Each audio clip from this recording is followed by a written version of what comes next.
2022 Mercedes-Benz Sprinter T143 LE von Carthago, das Modelljahr 2022. Und hier ist Andreas mal rein. Grüß dich, Andreas. Hallo Sven, grüß dich. Schön, dass du hier bist. Mercedes-Benz, der ganz große Gamechanger auf dem Caravan-Salon 2020, hatte fast jeder Hersteller Mercedes-Benz, aber Carthago hat sich da unglaublich ins Zeug gelegt, hat eine tolle Zusammenarbeit mit Mercedes-Benz und liefert immer mehr Fahrzeuge auf Basis Mercedes-Benz. Und auch die Kunden bei dir in Aldenhofen fragen immer öfter, gibt es den auch auf Mercedes? Ja, die Frage wird sehr häufig gestellt und mittlerweile haben wir auch einen sehr, sehr hohen Bestellanteil an Mercedes-Benz-Chassis. Den gibt es natürlich auch als Fiat hier, den T143. Ne? So, was stellt man da rein? Gleich zweimal. Was ist dahinter? Genau, hier ist natürlich jetzt wieder abgeschlossen. Genau. Hier ist das Gasfach hinter. Hier stehen zwei 11 Kilogramm Gasflaschen hintereinander. Schwerlastauszug optional? Wollte ich gerade sagen, da gibt es aber einen Auszug dazu, dann kannst du die Flaschen wirklich ganz rausziehen und stehst bequem davor und kannst sie so wegnehmen. Natürlich auch optional mit Duomatic. Bitte mitbestellen. Unbedingt. Also Duo-Control und den Auszug mitbestellen. Das ist etwas, wo ich einem Kunden immer empfehlen würde. Es sei denn, man nimmt eine Tankgasflasche, was du auch verkaufst, die könnte ja dann hinten stehen, dann wäre es anders, aber trotzdem mitnehmen. Da? Was ist da? Genau, hier, wir müssen das auch tun. Super. Super vorbereitet. Nein, hier ist der Zugang zur Heckgarage.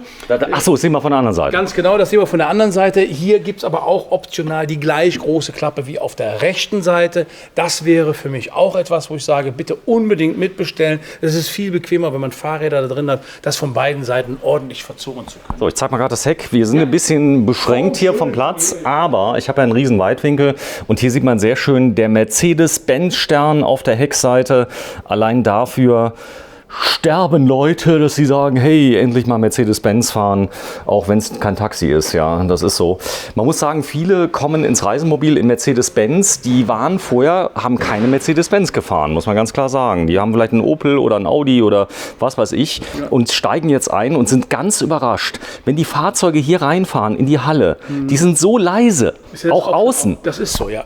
Der Mercedes-Benz ist von außen wesentlich leiser, aber auch im Innenraum. Er klingt überhaupt nicht wie ein... Er klingt fast wie ein PKW, muss man sagen. Ja, oder? Das ist tatsächlich so. Auch das Getriebe ist unheimlich agil, schaltet unheimlich sanft, kraftunterbrechungsfrei. Also das hat schon PKW-Anmutung. Ne? In Aldenhofen bei dir, in der Nähe von Köln und Aachen, dort kann man die Fahrzeuge auch Probe fahren. Absolut. Und du sagst, unbedingt machen. Elektroblock bei jedem Carthago an der Stelle. Immer hinten rechts in der Ecke. Mach mal auf, bitte. Bei jedem Fahrzeug, da braucht man nicht lange suchen.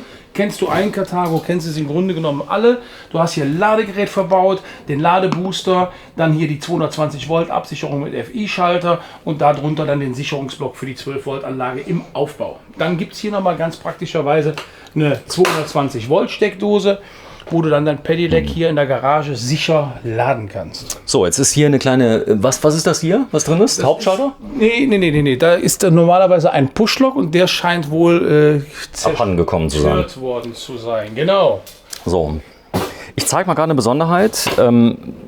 Zugänglichkeit, Doppelboden, Tanks. Das Fahrzeug ist vollkommen winterfest, es ist holzfrei aufgebaut, an den Seiten, am Boden und am Dach komplett. Genau, also hier hast du nochmal so eine Revisionsklappe, wo du an den Zusatz-Frischwassertank kommst. Der liegt natürlich auch im beheizten Raum. Was heißt Zusatz, Frischwassertank? Genau, also du hast hier zwei Wassertanks, die miteinander verbunden sind, um eben Gewicht optimal im Fahrzeug zu positionieren. Wir wissen, das lernen wir in der Fahrschule, Schwerpunkt, schwere Sachen immer nach unten. Und das ist auch hier ganz genau so gemacht worden. Der Schwerpunkt ist äußerst unten im Auto verbaut. Deswegen haben wir zwei Tanks. Einer liegt auf der Achse und einer jetzt hier gleich unmittelbar hinter der Achse. Ja, setz dich mal mit dem Poppes bitte mal rein. Nur so? Okay. Das Problem ist, jetzt ist die Garage schon bereits überladen. Nein, das ist sie nicht. Sie hat nämlich eine Zuladung von bis zu 350 Kilo. Ich habe zwar satte 105 Kilo, also da gehe ich... 350 Kilo kannst du reinmachen. Das bedeutet auch, wenn man die Achslasten einhält, muss man ganz klar sagen, hier könnte ich ein Moped reinfahren, ein großes. Ja, auf jeden Fall. Man muss natürlich auch immer dazu sagen, ich kann nicht immer alles machen. Ich kann jetzt hier nicht Ausstattung reinpacken und alles an Ladung nach innen drin in den Kleiderschränken nach hinten packen und hier noch 350 Kilo, dann kann es schon mal mit einer Achslast eng werden. Ich empfehle immer noch mal vor einer Ware zu fahren, bevor man mit einem Auto losfährt. Ja, maximales Chassis. 4,5 Tonnen. 4,5 Tonnen. Man kann den, als Leitchassis kann man, also den Mercedes kannst du ablasten lassen auf 3,5 Tonnen. Das geht auch ganz gut. und du kannst ihn auflasten lassen bis auf 4,5 Tonnen. Ja. So, bei 3,5, was habe ich noch in Zulage? Ja, da wird es knapp. Das Auto mit 3,5 Tonnen und ein bisschen Ausstattung, da bist du schon bei 3,2, 3,3. Also nicht, geht nicht eigentlich mehr gar nicht. viel. Jetzt ist das ein klassisches Zwei-Personen-Fahrzeug, deswegen ich kann auf die Sitzplätze 3 und 4 verzichten, sodass es theoretisch möglich ist. In der Praxis empfehle ich aber, wie gesagt, immer Heavy-Chassis. So, Doppelboden Genau. haben wir gezeigt. Auch der ist quasi wie eine Fußbodenheizung, eine Besonderheit auch von Carthago. Gibt es überhaupt ein Auto ohne Doppelboden? Nee, Carthago baut gar nichts ohne Doppelboden. Carthago baut auch nichts ohne diese großen Heckgaragen.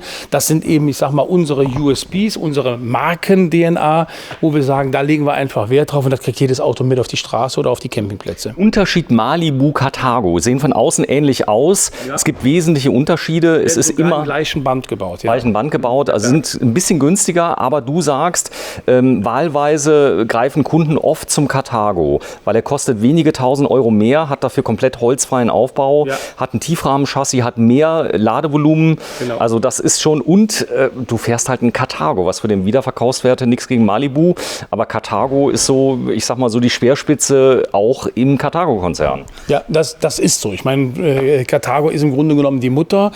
Malibu ist ein Fahrzeug, das wird wie gesagt im gleichen Werk gebaut. Die DNA ist von der Sache her die gleiche. Die haben also auch Doppelboden, Heckgaragen, also etwas drin. Aber es gibt eben Preisunterschiede, die da sind. Und dafür gibt es natürlich dann auch andere Geschichten, wie jetzt dieses Fiat Flachrahmenchassis ist da drunter verbaut und kein Alco-Tiefrahmenchassis.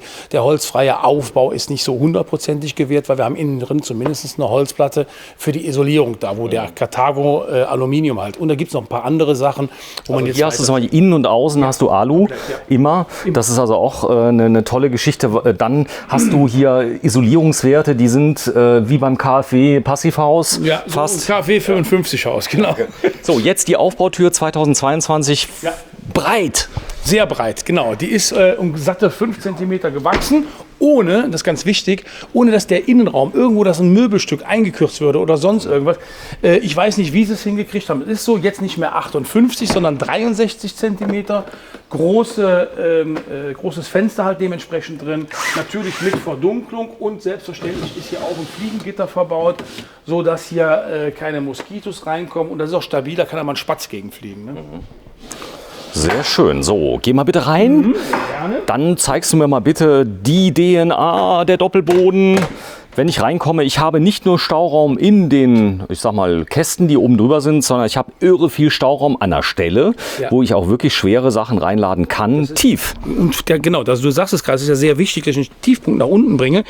Und das Ganze ist beheizt. Also das friert mir da unten nicht ein. Du siehst da hinten in der Ecke ist so ein kleines Heizungsrohr, was da dementsprechend runtergeht.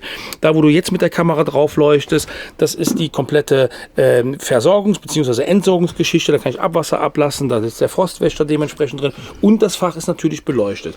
Der Doppelboden hier wird beheizt. Die Platte nimmt diese Wärme auf. Und die Platte steht von alleine. Ja, ich kann die jetzt hier loslassen. Die bleibt von Das ist auch wichtig, die fällt mir nicht zu. Nee. Sag mal, kann ich hier eine Standheizung ab Werk von Mercedes-Benz haben? Ja, natürlich. Du kannst eine Webasto-Zusatzheizung für den Triebkopf, die kannst du ordern. Das ist kein Genau, die kann ich aber auch im Stand dann laufen lassen und kann meine, ich sag mal, alte Heizung, wenn das Gas mal leer werden sollte, kann ich die zuschalten. Rein theoretisch ja. Also viele nutzen, wenn die Webasto-Heizung drin haben, die tatsächlich für die Übergangszeit, wenn die jetzt kein Brauchwasser brauchen oder so, das warm gemacht werden muss, um dann den Innenraum. Weil ich sitze ja auch hier vorne. Ne? Geht hier eine alte?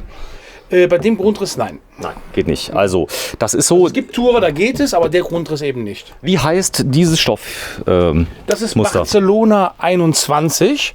Das ist auch Teflon beschichtet. Das ist super pflegeleicht. Da kann auch ruhig mal was umkippen. Das kannst du so wegsaugen. Das ist überhaupt kein Problem. Gibt es den mit Hubbett? Das Modell gibt es nicht mit Hubbett. Okay. Kann man diesen Tisch ordern, dass er absenkbar ist, dass ich ein Notbett bauen kann? Das gibt es, ganz genau. So, einmal Tisch bitte zeigen, Beweglichkeit. Der Tisch hier ist sensationell. Eben, ich habe hier durch diesen Knopf den Tisch freigestellt und kann ihn dann dementsprechend hier bewegen, so wie ich das halt einfach brauche. Und wenn ich das loslasse, ist der Tisch auch wirklich bombenfest. Den reißt du eher aus der Verankerung, wie dass du sonst was Drehen geht auch? drehen. Genau, natürlich, klar, hier wie im Sushi-Restaurant. Wie Genau, und ich habe hier vorne im Führerhaus habe ich eine Stehhöhe drin, kann also hier bis zu den Sitzen vorne aufrecht gehen, habe hier überall ganz dolle Stauräume drin. Da schau mal rein. Dann haben wir hier nochmal diese Variante Skyview, das ist eine Option, die es dazu gibt. Das kann ich auch aufmachen, das Dach zum B- und Entlüften. Genau wie Andreas, man darf nicht mehr Führerhaus sagen, das heißt jetzt Fahrerhaus. Fahrerhaus, genau. Bitte nicht mehr Führerhaus sagen. Okay, Gut, ja, ich danke. habe eine Lehre vor so einer langen Zeit gemacht, da hieß das noch Führerhaus. Ja, auch schwarz fahren darf man auch nicht mehr sagen. Da hat sich aber auch keiner Gedanken gemacht. Heutzutage sieht das anders aus. Also Heute übrigens, gendern wir ja auch. Fahrer und Fahrerinnen, das ist so. Nee, Spaß beiseite. Man muss sagen, ihr verkauft diese Fahrzeuge Männlein, Weiblein, Weiblein, Weiblein. Du kommst ja näher aus Köln. Ja, da ist alles bei uns auf dem. Ist auch so. Ja, gerne. Im Serviceteam, ihr habt unglaublich viele Leute, die servitieren. Ja. Ihr baut gerade eine neue Halle. Ganz genau. Also wir haben 9 Leute, die sich im Moment bei uns nur mit dem Service beschäftigen, plus 4 nochmal in der Annahme. Und uns ist wichtig, dass bei der Annahme wirklich unser Annahmemeister mit dem Kunden alles durchgeht. Und wenn die Jungs im Service behoben haben, wird es auch genauso wieder übergeben, das Fahrzeug, und erklärt, was haben wir gemacht. Wir bauen eine neue Halle, genau, das stimmt. 12 mal 24 Meter. Der Baubeginn wird so plus minus im Oktober sein. Das heißt, im Moment ist die Halle gerade im Genehmigungsverfahren. Aber ich denke mal, im Oktober geht es dann los, sodass im neuen Frühjahr da neue Serviceplätze entstehen, sodass wir nochmal 8 neue Serviceplätze haben. Das Raumgefühl in dem Fahrzeug, man sagt ja Mercedes-Benz nach, es ist eng, aber nicht beim Teilintegrierten. Dort habe ich das Problem ja nicht. Das Fahrzeug von der Breite her unglaublich kompakt. Genau, 2,27 Meter breit und wirklich, wie du schon gerade gesagt hast, sehr kompakt. Ich habe aber trotzdem eine sehr große Innenbreite. Der hat jetzt hier den dunkleren Holzkorpus drin. Das gleiche gibt es aber auch nochmal mit der Ausstattungsvariante Casablanca. Dann ist dieser Möbelkorpus ist etwas heller. Dann ist dieser Kontrast nicht gerade so krass, so wie wir das eben in dem C-Tourer 150 gesehen haben. Bitte C-Tourer 150, schaut euch das bitte an. Da ist das Casablanca drin. Also habt ihr auch ganz dunkles Holz auf Wunsch noch? Nee, also das ist, die beiden Holztypen gibt es beim C-Tourer. Einmal das hier und halt das Casablanca. Fußboden, was gibt's da? Fußboden haben wir immer den gleichen drin. Aber es gibt einen optionalen Teppichboden, der ist auch gekettelt und geteilt. Den kann ich rausnehmen. Manche Kunden wollen den unbedingt haben. Ich finde den Boden, den wir haben, finde ich recht schön. Wenn ich, ich sag mal, den Bodenleger meines Vertrauens habe, habt ihr Schablonen für den Grundriss? Gebt ihr die raus? Das heißt, also, oder sagt ihr den Leuten, kauft euch einen Teppich und dann habt ihr eine Schablone? Nee, tatsächlich ist es so, wenn wir einen Kunden haben, der jetzt sagt, ich möchte jetzt hier aber den super dicken, flauschigen Teppich haben, dann geben wir eine Schablone von uns, geben wir mit, die müssen wir nur wieder zurückhaben. Ja, aber es gibt ja auch Leute, die sagen zum Beispiel im Vermietgeschäft, ich möchte da gerne nochmal ein PVC drüber haben. Ja. Das gibt es ja nochmal, ja, also da kann man drüber reden. Da kann man drüber reden, ja. So, sehr schön. Kann man diesen Sitz öffnen? Ja, du kannst nicht nur diesen Sitz öffnen, sondern hier drunter gibt es auch nochmal ein Schuhfach, wo du halt nochmal deine High Heels reinbringen kannst. Und du hast natürlich auch unter der Sitzbank, wenn ich mal ein bisschen wegfahren, hast du nochmal die Möglichkeit hier wirklich, ich mache das mit einem Finger, ja, ich will jetzt hier nicht irgendein Polster wegrödeln. Doppelboden. Oder sonst irgendwas. Ich kann hier direkt an den Doppelboden ran. Das Polster ist mit dem Mechanismus, der hier ist, und du siehst, das sind richtig fette Metalljarniere mit einer Feder drin, die ist fast überdimensioniert. Und wenn ich das jetzt hier runterklappe, dann sitzt das auch wieder, da verrutscht nichts. Du musst da nicht basteln. Nee, das ist ja furchtbar, ich will Urlaub machen. So, stell dich mal vorne rein, du bist 1,83 und trotzdem kannst du hier richtig tanzen in dem Teil. Ja. Also das ist toll. Ja, so, das ist der optimale Zwei-Personen-Wagen, muss man wirklich sagen. Also wenn du, ich sag mal, für moderates Geld, muss man sagen, Mercedes-Benz haben möchtest, von Carthago, wo liegen wir ungefähr? Also der Mercedes-Benz fängt bei 83 an, so wie das Auto jetzt hier steht. Ja, 83.000 Euro. Der hat dann eine Länge von 7,7 Meter, also nicht so ein Monsterschiff. Wirklich kompaktes Auto. Das gleiche auf Fiat ist dann 6,90 Meter lang und kostet Grundpreis 79.000 Euro. Da würde ich aber, ich würde persönlich zum Mercedes greifen, muss ich sagen, weil man weiß es noch nicht genau, der Wiederverkaufswert, aber du hast gemerkt, bei dir stehen eh keine Autos. Carthago stehen nicht lange, die gebrauchten. Aber die Leute fragen extrem nach Mercedes, oder? Ja, ich muss immer aufpassen. Ich habe leider von Haus aus eine Mercedes-Affinität. Mein Vater war mal Niederlassungsleiter von einer Mercedes-Benz-Niederlassung. Okay. Von daher habe ich auch extrem viele Mercedes vorgeordert. Als das Modell damals rauskam, da haben alle gesagt, na, pass mal auf, nicht so viel Mercedes. Der Fiat, der steht da doch noch ziemlich im Vordergrund. Und am Ende des Tages, ich habe, glaube ich, ein gutes Bauchgefühl gehabt. Ich bin mit meinem Mercedes gut gefahren. Der Fiat macht aber trotz alledem einen guten Job. Das darf man jetzt nicht anders sagen. Also Hammer Preis-Leistung, muss man sagen. Wenn ich jetzt hier ein bisschen reinknalle, komme ich hin mit 100, dass ich, oder sag mal, sind wir so bei ich sag mal 105, ist man schon bei einer Luxusvariante? Ja, also ich fahre ja im Moment noch selber nur einen Kompaktline 141 und ich kriege genauso einen T143 auf Daimler mit LED-Scheinwerfer, mit allem Zip und Zap.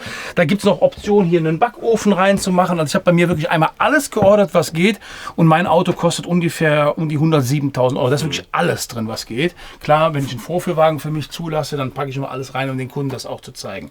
Das Schöne ist, du hast hier eine riesengroße Badezimmertür und die kann ich eben jetzt hier öffnen und die schlägt. Ist die groß? Ja, das ist ein Riesenbrecher, aber die Scharniere, wenn du die gleich anguckst, die sind auch dementsprechend ausgearbeitet.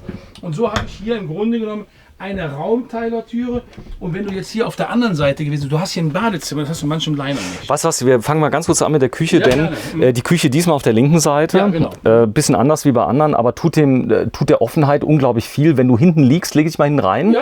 dann kannst du bis vorne durchgucken, da ist nichts unterbrochen, die Blickachse ist komplett offen, was natürlich dem Raumgefühl hier in dem Auto unglaublich entgegenkommt. Du kannst also von hier aus zugucken, wie dein Mann das Essen zubereitet für die Frau. Ja, mache ich ständig für meine Frau. Ich bekoche die von morgens bis abends. So. Deswegen macht die auch eine Diät nach der anderen. Hier hat man übrigens, das hast du jetzt nicht gesagt, oder? Ja klar, ja, die wird von einer nicht satt. Sehr schön. Danke. Gerne. Länge, Bett? 2 Meter. 2 Meter. So, und du hast hier 2 ausgewachsene Betten. Ja. Du hast hier diesen Spiegel, der unglaublich den Raum erweitert. Das ist stark. Optisch auf jeden Fall. Auch schön gehalten hier mit der indirekten LED-Beleuchtung. Du hast hier eine USB-Steckdose, du hast hier Leseleuchten drin, die nochmal einen separaten Kippschalter haben, und hast natürlich hier auch deine Beleuchtung, die du hier nochmal getrennt schalten kannst. Auch das Ambientelicht dementsprechend nochmal. Das ist also wirklich schön gehalten. Es macht Spaß, mit dir zu produzieren, denn die Begeisterung schlägt sich bei dir durch, auch beim Kunden. Merken die Kunden das, dass du Carthago liebst? Ich glaube schon. Also ich mache ja schon seit 34 Jahren, fahre ich ja selber Reisemobil, und ich habe mich ja ganz bewusst für diese Marke entschieden. Ich sehe mich hinter der Marke stehend. So, das sind übrigens Hallenschuhe, aber besonders sie sind rot. Ja. Ihr habt einen markenrechtlichen Eintrag zum Thema rote Schuhe und Verkauf von Freizeitfahrzeugen. Genau so ist Wenn du auf Düsseldorf auf die Messe gehst, aber auch bei euch in Aldenhofen, Aulendorf sind wir jetzt, dort haben auch alle Leute rote Schuhe, auch in der Werkstatt? Nee, leider die nicht im Service. Wir kriegen keine Sicherheitsschuhe, die das richtige Rot haben, aber wir arbeiten dran. Wir sind noch auf der Suche. Also wenn hier einer zuschaut, der Sicherheitsschuhe in Rot weiß, dann gerne einen Link schicken. Abnahme in welcher Größe ungefähr im Jahr? Ja gut, okay, also ich sag mal, ein paar Schuhe sollte schon mal mindestens ein halbes Jahr halten. Aber nee, die Anzahl der Schuhe, die du abnimmst im Jahr. Also ich selber habe über 40 Paar rote Schuhe. Ich selber. Nein, Schuhe, also Anzahl der Mitarbeiter mal Sicherheitsschuhe für den Hersteller. Achso, für den Servicebereich brauchen die Leute, die am Service laufen, die brauchen die Sicherheitsschuhe. Und das Ganze mal 9, wir kriegen jetzt ja. nochmal 8 Arbeitsplätze dazu. Also ich sag mal 20 Sicherheitsschuhe. 20 und das Ganze mal 2, weil die haben ja nicht nur ein Paar Schuhe. So ist es. So ist es, ja. Also wenn ihr zuhört, liebe Mitarbeiter, ihr habt gerade erfahren, dass es 2 Paar Schuhe gibt. Rote Sicherheitsschuhe. Rote Sicherheitsschuhe. So, dann zeig mal das Kissen. Das ist nämlich ziemlich genial. Das kannst du dir auch anwinkeln. Genau, das kannst du hier oben in diese Schlaufen, kannst du das reinmachen halt dementsprechend, damit es angewinkelt ist. Du kannst es aber auch einfach hier lostackern. Na, komm her. Und dann kannst du das eben so benutzen, wie du das halt einfach möchtest. Ja? Kannst du das abmachen. hier. So. Ziehst du das hier raus, dann kannst du das so hin. Kannst du runter machen. So, prima. Dann, okay, habe ich verstanden. Ich gucke mal gerade auf die Uhr. 18 Minuten. Mach mal bitte jetzt mal zu, dass man mal sehen kann, Ja, von der Seite aus. Das ist einfach genial. Schau dir mal das an, was jetzt hier für ein Riesenraum entsteht. Und das Geilste ist, der Kühlschrank ist im Badezimmer und im Schlafzimmerbereich. Das heißt, ich kann also hier, egal womit ich mich gerade beschäftige, immer noch mal ein Glas Sekt trinken oder ein Bierchen, wer es braucht. Oder ein Cola. Es gibt ja auch viele nicht alkoholische Leute, die, gut, das in Nordrhein-Westfalen ist das sehr ausgeprägt. Genau. 32 Zoll? Genau. Nee, das hier sind 24 Zoll. Das 24 ist nicht 32. Hinten langt aber, muss man sagen. Dicke. Also, Übrigens, der neue Alphatronics hat auch ein gutes Soundsystem eingebaut. Das war nicht immer so, dass er immer einen Subwoofer brauchtest. Also der hat richtig Bass mit drin, der neue. Die haben ein bisschen, also wenn man da an den Einstellungen ein bisschen fummelt, der hat einen Equalizer mit drin, dann kriegst du richtig viel raus. Also muss man sagen. Das ist absolut ausreichend. Ich meine, vorne das TV-Gerät, das kannst du mit über das Soundsystem laufen lassen, serienmäßig. Das ist so verkabelt. Bei dem jetzt hier nicht, das brauchst du aber auch überhaupt nicht. Ne? Genau. Geh mal rein. Die Dusche 1,83 Meter bist du groß. Genau. Das ist jetzt, ich sag mal, bei 2,10 Meter wäre es ein Problem. Muss man ganz klar sagen. Wenn ich die Stange hier rausnehmen, dann könnte ich da geht's immer noch raus, dann könnte ich währenddessen. Aber vielleicht ist das nicht das optimale Fahrzeug für Leute deutlich über 2 Meter, oder? Aber gibt es da so viele von? Weiß nicht. Also jetzt, wir haben schon einige Kunden, die wirklich auch über 2 Meter sind, aber das ist jetzt nicht so die Riesenmasse. Und ich meine, wenn es darum geht, wir haben ja auch ein E-Line, da hast du ja fast 2,10 Meter Stehhöhe drin. Und hier hast du auch, Brett kannst du drin lassen? Das kannst du drin lassen, das ist verwitterungsfrei. Und wenn ich die Dusche hier halt dementsprechend schließe, nur die Transportsicherung raus, dann kann ich die auch hier dementsprechend einmal ringsrum schließen. Ja, großes Kino. Mach mal zu. Das Ganze hat so einen Korean-Look, ist aber Kunststoff, alles auf Leichtbau gemacht. Ja. Schlag mal bitte mit den Fingernägeln drauf. Also klingt nicht hohl, ist ordentlich. Ja. Das Klo, du kannst hier zumachen, das ist das Schöne. Kannst dein Geschäft komplett alleine verrichten. Das Klo ist ein Schwenkklo, also ich kann das drehen dementsprechend und ich kann diese große Türe jetzt zumachen, kann hier trotzdem sitzen und habe hier auch die Möglichkeit, meine Beine noch ein bisschen auszustrecken und habe die Knie über die Ohren. Ne? Klopapier, wo ist das? Klopapier kannst du jetzt hier unten in dieses Fach halt dementsprechend rein tun. Der hat jetzt nicht, wie wir das eben hatten, diesen Schlitz da, wo wir das rausziehen können. Das hat jetzt nicht. Wo wäre es dann? Weißt du es? Das Klopapier, ich habe es bei mir, also dann hier drin stehen. Okay. Ja. Alles klar. Cool. Stimme auf. Ja. Bitte. Da ist der Flash von Tedford. Ja. Ihr habt diese Kassetten auch einzeln, muss man sagen. Also wenn jetzt einer, ist es Sog mit eingebaut immer?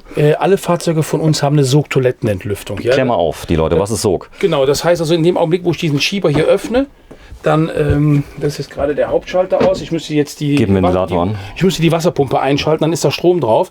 Dann geht ein Ventilator an und der zieht in der Kassette ein Vakuum rein und zieht die Abgase nach oben über einen Dachkamin weg, sodass der Nachbar auch nicht dementsprechende Geruchsbelästigung hat. Ja. Sag mal, braucht hier keine Chemie reinzumachen. Ne? Gibt es Schweinchen, die bei dir in der Ausstellung ins Klo reinmachen? Nee, bei mir in der Ausstellung habe ich das noch nicht gehabt, aber wir haben tatsächlich mal in Aachen eine Messe gehabt und da ist es tatsächlich passiert, ja. Hat einer, vielleicht ein Kind hat es verwechselt oder auch nicht? Ob das ein Kind war, weiß ich nicht. Seitdem kleben wir die Toiletten zu, wenn wir auf eine Messe gehen, so eine Regionalmesse halt, wie jetzt in Linnich ist wieder eine, kleben wir die zu. Man lernt halt. Das ist ein spezieller Dometic, der hat kein getrenntes Fach. Zeig nochmal bitte rein. Genau, der ist in einem gearbeitet. Der hat hier drin, hat er dann nochmal sein Gefrierfach. Genau. Und du kannst diesen Gefrierboden inklusive der Türe, kannst du hier mit 2 Clips, kannst du den einfach rausnehmen. Das heißt, du kannst hier riesengroße, lange Flaschen reinstellen und verstärkst damit natürlich dann auch gleich die Kühlleistung. Okay, das heißt, du kannst aufs Eisfach verzichten, hast dafür einen größeren Kühlschrank. Genau, richtig. Natürlich ist der auch von beiden Seiten zu öffnen. Ja, toll. So, stell dich mal vor die Küche, bitte. Ja. Ein Bild, was man nie kennt, aber jetzt ist es mal da. Ich mache immer Frühstück. Immer. Ich mache immer. Und wer räumt ab? Meistens sogar ich, weil in der Zwischenzeit macht meine Frau sich komplett fertig und dann wechseln wir die Location. Was ist mit Spülmaschine? Es gibt ja von Fischer und Dingsbums, gibt es ja diese tolle, die ich auch habe. Kommt die Frage schon mal? Nee. Echt nicht, ohne Witz. Also wir haben bei uns selber dann auch immer mal das Bestreben gehabt, wir wollen eine Spülmaschine drin haben. Es gibt keine Spülmaschine. Es gibt einen Backofen, den du hier reinsetzen kannst. Würdet ihr, wenn der Kunde unbedingt will, geht? Ja, aber im C-Tourer ist das eher ungewöhnlich. Ich sage jetzt mal im E-Line oder S Plus oder so, da wird eine Spülmaschine vielleicht mehr. Da brauchen wir auch mehr Tankvolumen, muss man sagen. Also der Spülen sind, ich glaube, 9 Liter braucht die. Ja. Wenn du da natürlich 5-mal hintereinander spülst, dann ist der Tank auch öfter mal leer. Also wir hatten eher schon mal Waschmaschine. Ehrlich gesagt, wie Spülmaschine. Im Hektar? Ja, tatsächlich. Wir haben auch schon C-Line gehabt, wo wir Waschmaschinen eingebaut haben, wo wir eine spezielle Konstruktionen gebaut haben, wo die drin aufgehangen wird, damit die nicht am Möbelbau rumklappert oder so. Also Waschmaschine hatten wir schon mal öfters. Spülmaschine, unsere Kunden fragen dann nicht so. Solar fragen die oft noch? Ja, Solar ist natürlich klar. Ich würde mal sagen, von 10, 9 haben Solaranlage drauf. Es wird sehr, sehr viel Geld in Autarkie investiert. Ob das immer so sinnvoll ist, das weiß ich nicht. Oftmals ist es einfach Ich finde es geil. Also weil du stehst auf Stellplätzen, wenn du ja fährst, die Lichtmaschine Maschine lädt ja über den Booster auf. Ja. So, und dann nur 2 Tage stehst, brauchst du gar keinen Stromanschluss. Das ist richtig, ja, ganz genau. Aber viele machen den Weg sofort an die Steckdose dran und haben dann aber für 10.000 Euro in Autarkie investiert, wo man eigentlich sagt, braucht theoretisch gar keine Batterie. Ich stand in Kalkar, habe einen Dreh gehabt und habe festgestellt, dass 2-mal Lithium zu wenig waren, weil du einfach dann, wenn du Computer alles laufen hast und so, das ist klar, wir produzieren ja. Genau. Ich bin auch ein Freund von Autarkie, aber viele Kunden nutzen die Sachen halt eben nicht so, was sie alles können halt. So, 24 Minuten, trotzdem war es nicht langweilig. Kurzer Blick nochmal aufs Cockpit. Das ist wirklich Luxus pur. Da ist jetzt volle Hütte drin, was ich sag mal Entertainment und so angeht. Genau, der hat jetzt hier das M-Books drin mit dem 10,2 Zoll Bildschirm, hat Keyless Go, beziehungsweise ich kann den schlüssellos, kann ich den starten, kann das ganze Fahrzeug über die Mercedes Me halt dementsprechend koppeln, dann kann ich ihn auch tatsächlich über eine App auf- und abschließen, meinen Tankinhalt kontrollieren, eine Ortung einschalten, was auch immer, also da geht wirklich sehr, sehr viel mit, hab ein tolles Lenkrad mit einer super Haptik, mit Lenkradpedals hier und Lenkradfernbedienung. Ja, ihr habt tolles Verdunklungssystem mit drin, mach mal bitte, das geht auch schnell. Das geht wirklich schnell, also da werden wir den Film jetzt nicht in 20 Minuten nochmal verlängern, sondern du ziehst das einfach nur hier rechts und links, ziehst du das zu und gut ist. Gut ist Seite? Ja, an der Seite geht das ganz genauso. Ja, und das ist absolut blickdicht, ne? Absolut. Also du siehst jetzt draußen auch nicht, wenn hier drin Licht brennen würde, das ist so dicht, das ist einfach genial. So, hier ist nochmal dann ein Fensterchen, hier hast du überall Sachen damit drin, Schalterchen. Ja. Komm, wir gehen raus, Abmoderation. Ganz toller Mercedes-Benz, muss ich sagen. Liebe Fiat-Fans, seht's mir nach. Mercedes-Benz hat den Markt unglaublich geändert und viele Leute fragen ja, wenn ich das Geld schon ausgebe, dann lege ich vielleicht nochmal die 5, 6, 7, 8.000 Euro drauf. Natürlich, wenn ich die Fahrerassistenzsysteme alle mitordere, kann ich auch schon mal ein bisschen mehr Geld loswerden, aber jeder wie er will. Ja, aber so extrem teuer ist das Fahrassistenzsystem gar nicht. Der große Motor und das Automatikgetriebe ist beim Mercedes-Benz wesentlich günstiger wie beim Fiat und so wird der Aufpreis, was der Mercedes mehr kostet, über die Optionen eigentlich wieder kleiner. Also am Ende des Tages bist du bei 6.000, 6.500 Euro. Ja, sag mal deinen Namen. Andreas Marein vom Carthago Center West. Im Internet www.carthago-center.de oder bei Facebook unter Marein Caravaning. Ja, Altenhofen bei Aachen. Ja, und die Leute, die sich auskennen, wir sind nicht in Altenhofen, sondern wir sind in Aulendorf. Aulendorf, genau, im Werksverkauf. So, und hier stehen alle neuen 2022er Modelle und wir werden alle abfilmen. Und ich zeige gerade noch eine Sache, das machen wir ganz schnell, weil du musst ja gleich noch, ich sag mal, Wasser holen. Ja. Das ist nämlich direkt hier vorne. Mit mir? Ach, da hinten ist doch dieser Querschnitt-Ding von uns. Ach so, das Mock-up von uns. Ja, das Mock-up. So, und da werden wir nochmal ein eigenes Video kurz zu machen, dass man also das Ganze, die DNA nochmal komplett sieht. Genau. Denn DNA bedeutet bei Carthago eine ganz besondere, ich sag mal, Sache, die es normal nur bei großen Linern gibt, immer Doppelboden. Immer Doppelboden, immer große Heckgarage, immer Weitsichtkonzept und, ja. Personality, alles diese Sachen sind für uns einfach selbstverständlich. Das ist unsere DNA halt. Sag mal, ist hier auch ein Motor drunter bei dem? Der ist hier reingefahren worden gestern. Das Auto fährt. Das ist ein ganz normaler. Ich will einmal mit dem auf der Straße fahren, so. Ja, ich glaube, also damit bist du der absolute Hingucker. Wir machen es anders. Wenn du mir versprichst, dass du auf dem Caravansalon drin schläfst, dann mache ich mich hier bei der Geschäftsführung stark und beim Marketing. Dann stellen wir den dahin und du machst dann quasi so Showwohnen. Was hältst du davon? Ah, geil. Ja, guck mal, ich freue mich schon. Sitze sind drin, wir würden dir noch eine Matratze hier reinlegen. Dusche ist auch da, also es ist eigentlich alles da, was du brauchst. Also der ist eigentlich bewohnbar. Was ist das denn hier? Das ist der Gaskasten. Easy Change, was ist denn das? Ja gut, okay, du kannst jetzt hier, wenn du die Gaskasten, ja, das ist jetzt abgeschlossen blöderweise, den kannst du aufklappen. Und absenken. Und es gibt keine, es gibt keine Barriere. Du kannst die Flasche so rausziehen. Bei anderen hast du oftmals, dass Also das Extrative abgesenkt. ganz genau, das ist offen hier unten. Du kannst es dann einfach so wegziehen halt dementsprechend. Ne? Und das ist der Aufsteller, wenn du die Klappe geöffnet hast, dann bleibt die Klappe über diesen Aufsteller, bleibt die offen stehen. Okay, verstanden. Und hier hast du übrigens, das ist der Dachaufbau, hier sieht man es ganz gut. Genau, Dach- oder Karosserieaufbau halt. Ich zeig mal hier oben, hier sieht man es. Genau, da siehst du das. Da siehst du Außen-Alu und Innen-Alu und dazwischen diesen RMT-Schaum. Die kleinen Querrillen, das sind so Nuten, die reingefräst werden, wo der Kleber halt dementsprechend drin versinkt, der dann eben die Verbindung mit der Aluminiumhaut aufnimmt. So, jetzt hat mich gerade eine Stechmücke gestochen. So ist das. Aber hier oben sieht man auch holzfrei alles. Ja, dazu würde ich dir gerne wirklich viel erzählen, gerade jetzt hier über diese Dachrundung und den Metallholm, den wir da einkleben. Das ist wirklich eine Sache, da betreibt Karthago einen irrsinnigen Aufwand, um wirklich eine verwindungsfreie Karosserie zu bekommen und wirklich auch einen Möbelbau, der sehr, sehr stabil und möglichst knarzfrei ist. So ist das, ja. Du wohnst jetzt hier drin, das haben wir sogar abgesprochen, ne? Ne, bestimmt nicht, aber wir können das ja mal verlosen. Vielleicht will es ja einer. Das gibt ja jemand, ja. So, toller Partner Karthago, muss man sagen. Viele Mitarbeiter arbeiten hier, einige hundert. Wie viel? Ich glaube, hier im Werk Aulendorf sind irgendwie so 600, 700, bin aber nicht so ganz sicher. Und im Odranschik, wo unsere kleineren Fahrzeuge gebaut werden, da sind noch mal deutlich mehr Mitarbeiter. Aber ich muss gestehen, ich bin selber noch nicht in Odranschik gewesen. Ich werde immer wieder eingeladen, aber immer ist irgendetwas. Ist es Pandemie, ist es Geburtstag, ist es Krankheit? Ich war leider noch nicht da.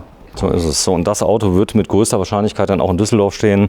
Das steht auf jeder Messe. Ja. Jeder Messe, so ist es, Elektrozentrale und so weiter. Hier kann man also ganz viele Sachen sehen, die man üblicherweise dann nur sehen kann, wenn man im Werk eine Werksführung hätte. Gibt es Werksführungen eigentlich oder gab es sie mal? Ja, es gab Werksführungen im Moment aufgrund dieser Pandemie-Geschichte leider nicht. Ich kann das jedem Karthago-Interessierten wirklich empfehlen, eine Werksführung zu machen. Ich bin auch gerne mit dabei, das ist überhaupt kein Problem. Dafür habe ich eben auch das Reisemobil, damit ich hier übernachten kann. Weil man verbindet ganz anders das Fahrzeug mit sich selber, halt, wenn man gesehen hat, wie es gebaut worden ist. Ja, das ist unheimlich interessant. Das hat schon fast Pkw-Fertigungsstandards, wenn man das hier gesehen hat. Sehr schön. Ja, Andreas Marein von Marein Caravaning. Genau. Vielen Dank fürs Einschalten. Ich wechsle mal die Kamera erneut. Sie ist schon wieder warm. Und bis gleich. Ciao. Tschüss.